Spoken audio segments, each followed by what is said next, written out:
Hi, Sarah, Governor Palin. I just wanted to say that this clip was inspired by your speech at CPAC, and it blends everything from our first veterans, American veterans, under George Washington's leadership to our modern day veterans, to you included, because you're bringing it all together.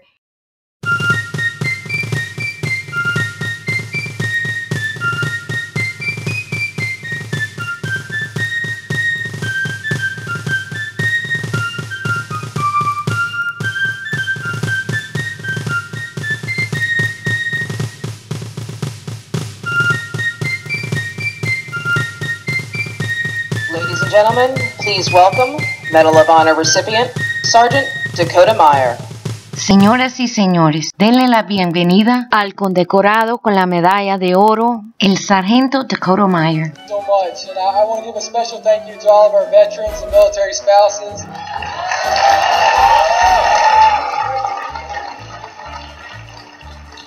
Along with the Gold Star families who are in the audience today.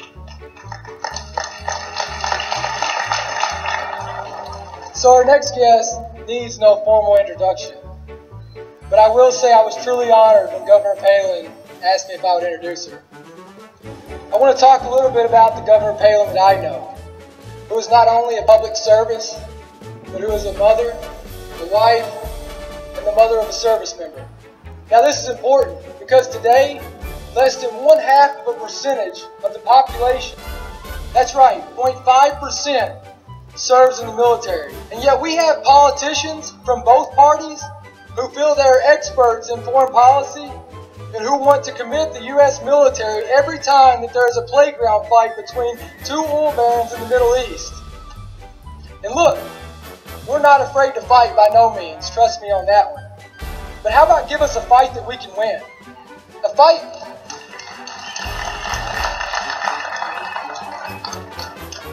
where politicians and bureaucrats stay out of our lane, because we'll get it done.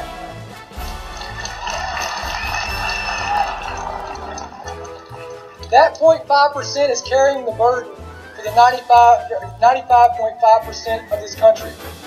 We've heard a lot about the 98% and the 2% in the media from these politicians, but you know what? They're talking about money, about how rich or poor we are, about how large of a soft drink that we can drink, about who's up, who's down. And that's what this town spends its days on. But you know what no one's talking about? The 0.5%. And you know what? That's okay. Because we, the 0.5%, we are proud to serve. Because of the service of so many of our country's men and women, Washington is free to talk about what Washington feels it's important to talk about. Washington can sit and worry about who got the committee assignment and who's invited to what party and who got snubbed and who got caught off guard on camera. But those of us like Track Palin, who served in Iraq, and like Governor Palin, a mother who stayed up nights worrying about the unthinkable of if her child would make it home, well, we'll continue to serve. Now, a lot of you are probably thinking, where's this going? Is he going to introduce Governor Palin or not? But I say all this to make a point. The amazing woman that I'm introducing, Governor Palin, knows what veterans have been through and what their families are going through. She knows that we are not charity cases and that we want nothing more than to serve our great nation. She knows that when the bell is rung again, that we will be ready. We will be there. We will be ready to do the nation's bidding at a moment's notice again, and whatever is necessary to defend our rights as Americans, but also those across the globe who are less fortunate than us. She knows because she's lived it. Ladies and gentlemen, please welcome Governor Palin.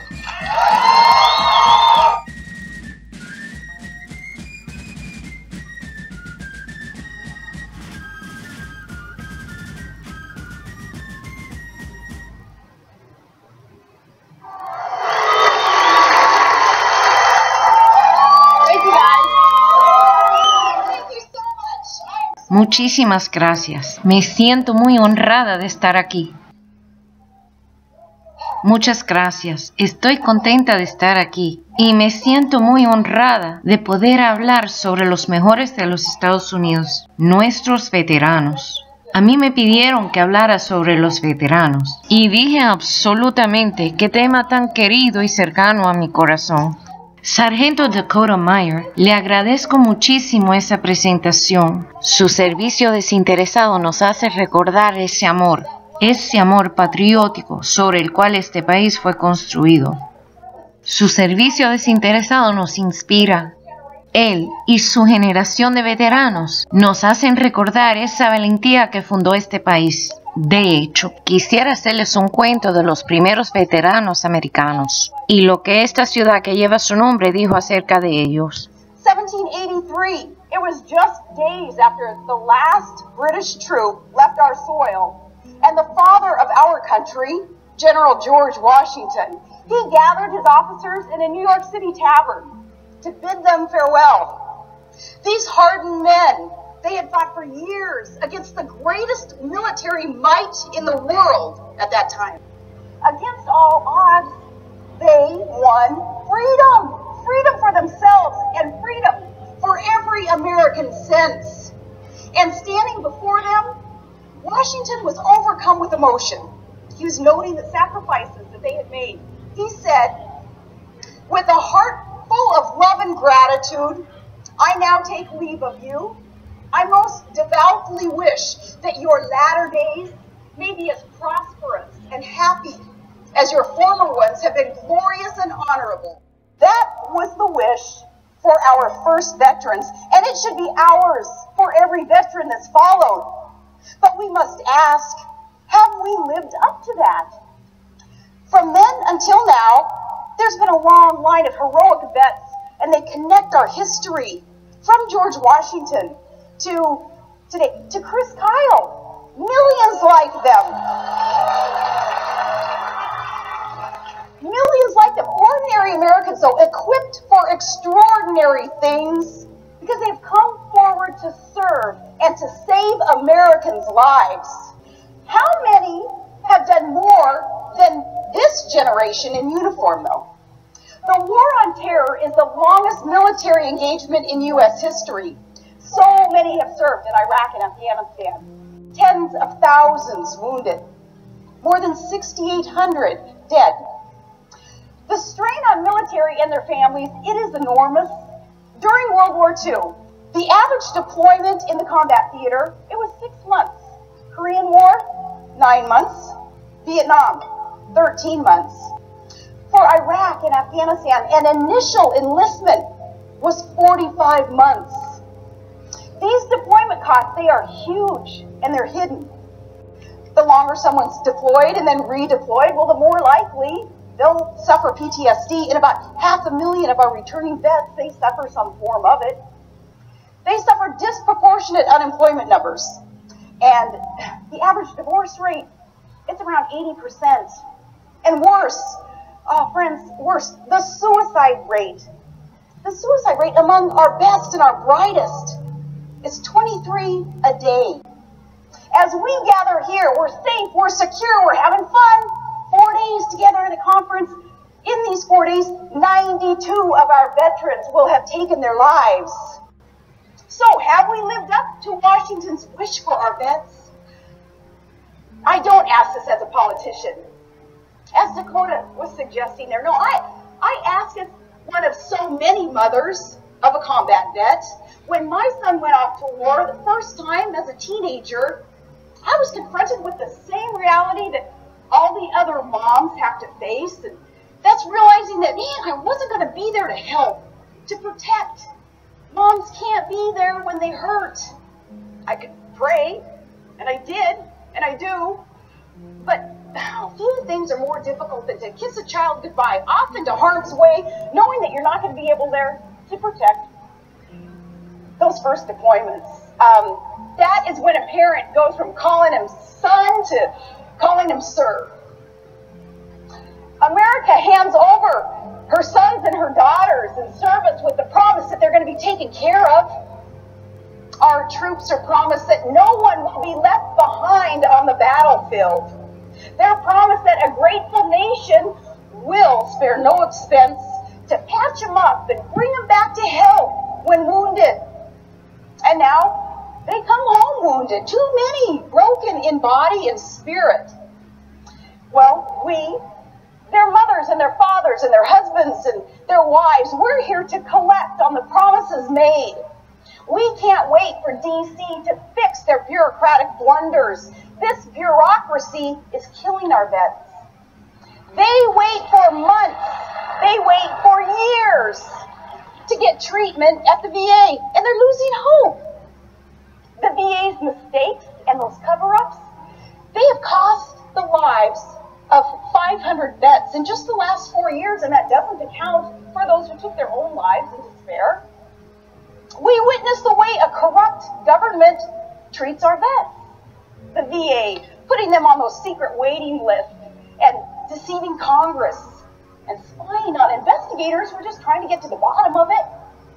And don't be fooled into thinking that the problem's resolved simply because the media doesn't cover lame duck scandals anymore. Just because one guy at the top resigned, well, the problems didn't resign. The reason that you don't hear about them is because our vets don't whine. They're not wired to complain. That's why this ran under the radar for so long.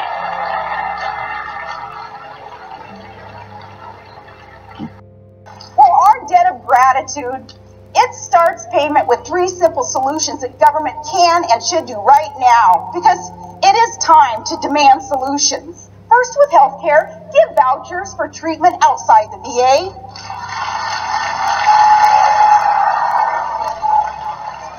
Give our vets the same freedom that they gave us, and instead of illegal aliens cutting in line being rewarded with a handout of U.S. benefits, no, we demand that the vets are first in line.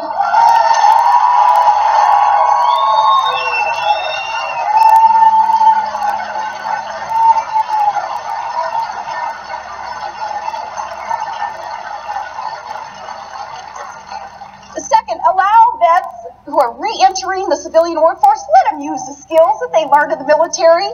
Today, say a vet with superb computer or mechanical skills. Often, they have to go backward. They have to go back and take classes to get a paper degree or paper certificate to slap on the wall that says, okay, now I'm certified in a field that they already knew. Let them test out, and their military certification can transfer over. Common sense. Yeah.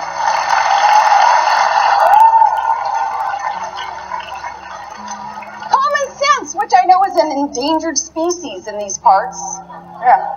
Third, secure their benefits. Congress, secure their benefits. Did you know that last year, Congress actually voted to cut vets' retirement benefits by 20%. Did they vote to cut their own?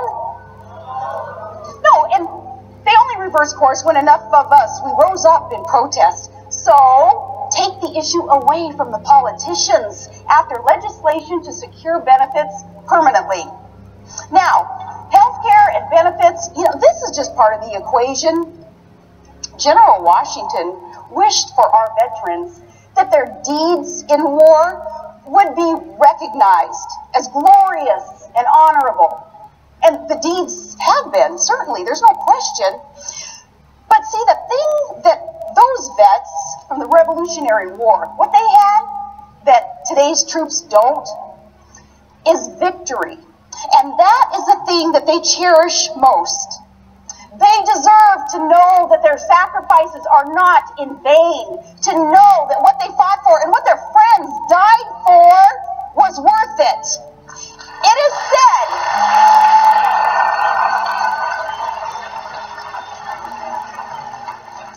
that old men declare wars and then they send the young ones to fight them. So it's the duty of he who sends them to actually make sure that we can win those wars. And it's our duty to elect an honorable commander-in-chief who is willing to make the same sacrifices he sends others away to make.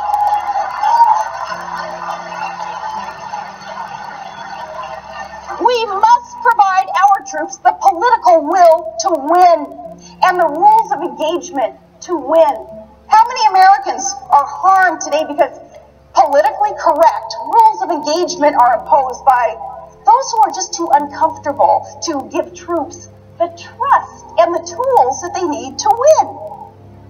That leads to a very unpleasant question.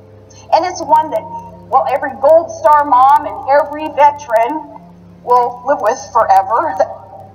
Did we actually win in Iraq and Afghanistan before we wave that white flag? The jury is still out. But when evil Islamic terrorists are on the march screaming Allah Akbar from Syria to Iraq to Libya and Yemen and the streets of Paris, well, it doesn't look like victory. The Middle East is a tinderbox and it's coming apart at the seams. It's a death cult's playground. ISIS expands.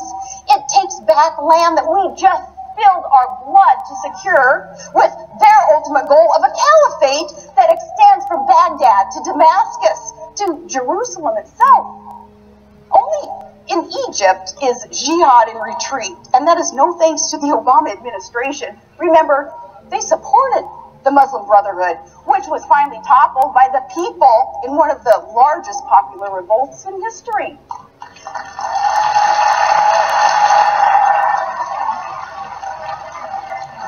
Now, in 2009, when Obama took over the war on terror, Islamists were in retreat and Al-Qaeda was a broken force.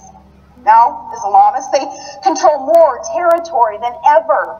It's where they train and launch more attacks on us and our allies, and that was predictable. Military brass warned the left, do not pull out without allowing a residual force to remain, to keep a lid on it, and to retain the ground that the good guys just gained.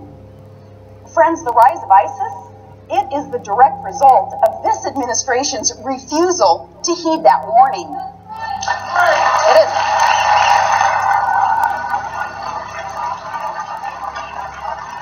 And now everywhere you look, well, Islamists are on the march. From Boko Haram selling schoolgirls as slaves, and ISIS crucifying Christians and burning the innocent alive in cages and beheading children, babies.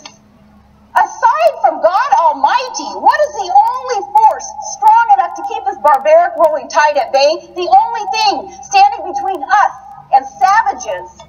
It's the red, white, and blue. It's the United States military.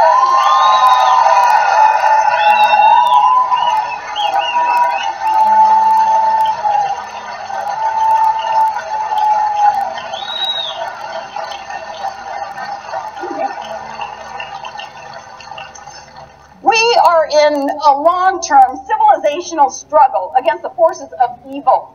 Now, if we intend to beat them, we'd better get serious about victory. The consequences of weakness is retreat and defeat. In the past, our leaders confronted evil with moral clarity, eliminated fascists and the Nazis. They consigned communism to the dustbin of history. Make no mistake, radical Islam is just as dangerous as those ideologies. And Islamists now, they swear that they're going to bring the fight to our shores. ISIS threatens to raise its black flag over our White House. They told President Obama, we will cut off your head in the White House. But our lead from behind president thinks that we can coexist with these genocidal thugs. He thinks the Islamic State isn't really Islamic. Pretending it's not there doesn't make it go away. Calling it something else won't make it so. And lecturing Christians to get off our high horse about radical Islam won't stop the Islamists from killing Christians.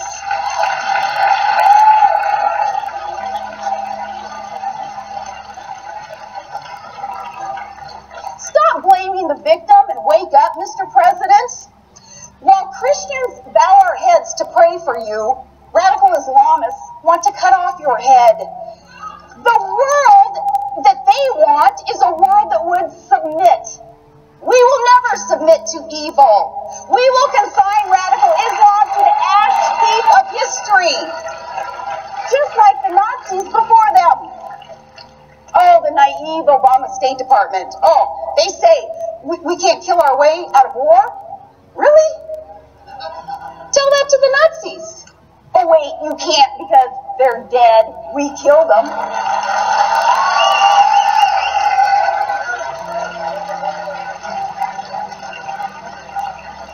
History proves the destruction of an enemy's military apparatus, that leads to victory, and from victory to peace. So we will not tolerate politicians who squander the precious lives of our sons and our daughters on the battlefield. And then, when they come home, politicians callously refusing to respect and repay them. Our vets deserve better, and we demand better. Because, friends, if you look for the virtues that sets our nation apart from the enemy, you'll find them in those who wear the uniform, who take the oath, who pay the price for our freedom. The jihadists fight out of hatred. Hatred of Jews and Christians and women and diversity and freedom. Our troops, they fight out of love. Love of family and country and freedom.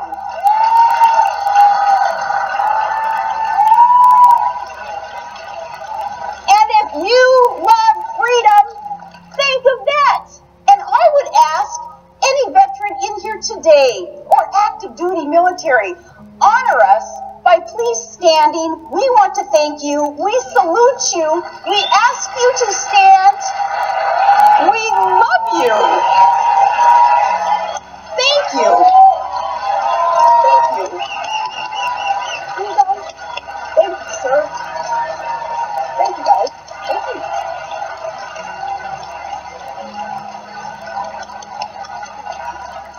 We love you. Nosotros los amamos. Action time. Conservative Miren, llamada a la acción. Here's our call to action. Acción conservadora.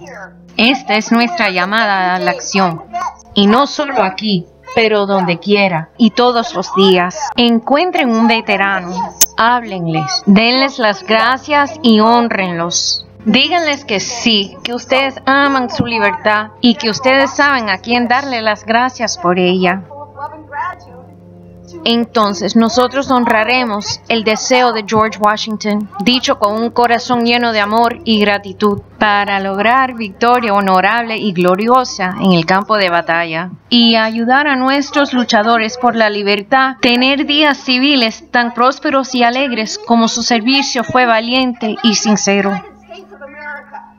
Entonces, con una voz, digamos, que Dios bendiga a los militares de los Estados Unidos. Les damos las gracias, veteranos, y que Dios bendiga a los Estados Unidos de América.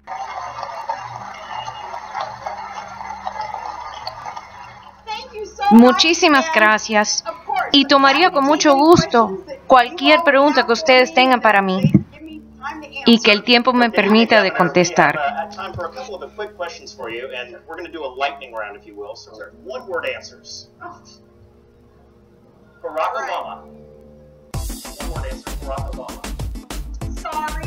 Lo siento. Bueno, quedó en segundo lugar sobre 2. Lo siento.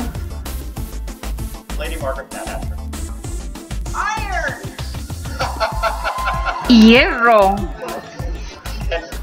And Governor, we have a lot of young people with us here tonight, a lot of millennials. Governor Palin, what do you think the issues of concern that should be on the forefront of the minds of our young folks here tonight? They are the next generation of leaders of this country. Bueno, a través del ósmosis, yo espero que parte del mensaje que yo di hoy les haya entrado. Pero yo sé que los que están aquí hoy entienden lo que está pasando. Ellos tienen ese gran amor y honor por aquellos que darían todo en términos de su servicio y en nombre de la libertad para nosotros. Estos chicos tienen que entender, como dijo Thomas Paine, si hay problemas, que sean en mi día, para que mi hijo entonces tenga paz. Eso significa que tenemos que sacrificarnos hoy y no ser tan sumamente egoístas. Los políticos en particular, que le dan a estos chicos, a sus hijos y a sus hijos después de ellos, una deuda que los encadena y que los restringe. Yo creo que es inmoral e injusto, y para mí esta deuda es ilegal. Gracias. And one last question. Do you think there's a double standard in the way that the media treats Republican women who run for audience as opposed to Democrat women who run for office? Yes. Sí. Thank you. Muchísimas gracias. Thank you so much.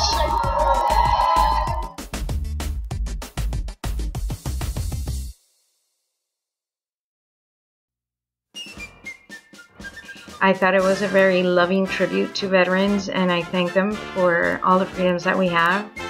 And I am thankful to you for being a teacher of sorts, without a certificate, without a title. You have planted seeds like good teachers do, great teachers do, and excellent teachers do, inspired others to lead. That is very rare, and George Washington was known for his genius for having inspired everyday people. You've been like the George Washington of our day. You're both very humble. You did not want to be in power. You didn't want to get into this for the glory or other reasons, but for the fight and for the victory. So I hope you feel victorious no matter what, Governor. Thank you for all you have done to inspire so many of us and for having led the way politically in such a difficult moment in our history. Esto es para darle las gracias a la gobernadora Palin. La gobernadora es una persona que ha inspirado mucho a través de su ejemplo, pero también porque es como un genio político que ha tomado personas comunes como granjeros y campesinos y los ha convertido en guerreros y patriotas. Y como maestra, como profesora no acreditada, pero en espíritu, le doy las gracias por haber sembrado las semillitas de esa inspiración que uno nunca sabe en qué forma van a crecer.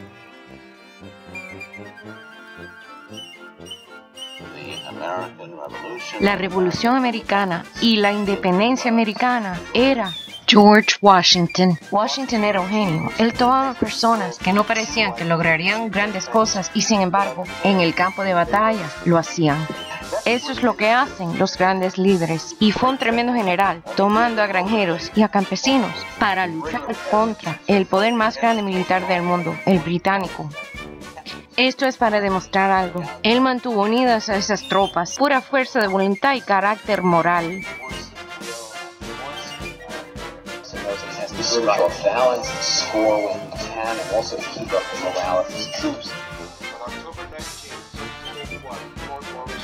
En octubre 19 de 1781, Yorktown se rindió. Washington había capturado un ejército de 8,000 soldados británicos y alemanes. No fue como una culminación natural. Es como un peleador que está perdiendo la pelea y en la 10ª ronda sorprende a todo el mundo y da el golpe knockout. George Washington era un guerrero con el alma más pura, no atado a la derrota y generoso en la victoria. Él prefería la libertad al poder y la justicia a la gloria.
executive officers